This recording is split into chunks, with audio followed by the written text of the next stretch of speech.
depuis 82-83, nous organisions 2 conférences de presse en amont du festival. L'une à Bourges et l'autre à Paris. Et là, on a décidé pour le printemps 87 de louer, comme on dit, le Bellagio, qui est un vieux dancing, on va dire, situé à Bastille. Et on a l'idée de demander à un artiste de faire cette conférence de presse, de l'écrire et de la réciter, et nous pensons à Pierre Desproges. La justification, c'est qu'il était programmé à ce printemps 87.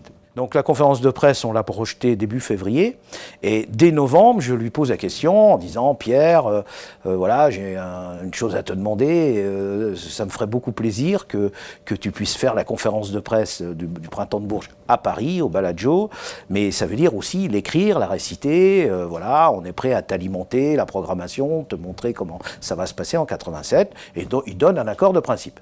Juste avant Noël, comme je l'ai souvent et tout, je lui dis « Pierre, n'oublie pas, c'est en février, tu te souviens, tu m'as promis de me faire le texte pour venir faire la conférence de presse du printemps. » « Ah oui, c'est vrai, oui, j'oublie pas. » Noël se passe, je le rappelle en janvier, et je m'aperçois qu'il n'a toujours pas fait son texte. Donc je lui dis, attends Pierre, je parle d'un deadline comme on dit, c'est-à-dire c'est début février, il faut qu'on imprime les cartons, donc à un moment je lui donne en disant le vendredi telle date, il faut vraiment que je sois sûr que tu feras cette conférence de presse et que tu aies écrit le texte. Et il m'appelle ce vendredi de deadline en me disant écoute, je suis vraiment désolé, je ne suis pas parvenu à faire le texte. Et là le dimanche, donc vendredi, le dimanche suivant, il m'appelle, il me dit ça y est, ton texte, je l'ai fait.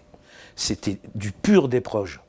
C'est-à-dire, comment vous dire, comme il avait eu du mal à faire ce texte, il était un peu énervé. Vous voyez ce que je veux dire? Il avait un peu les boules, comme on dit. Et donc, il avait sorti un texte avec des boules, et ça se sent dans le texte, mais c'est avec du talent Pierre Desproges. Voilà. Alors il dit à monsieur le maire, communiste, comment peut-on, etc.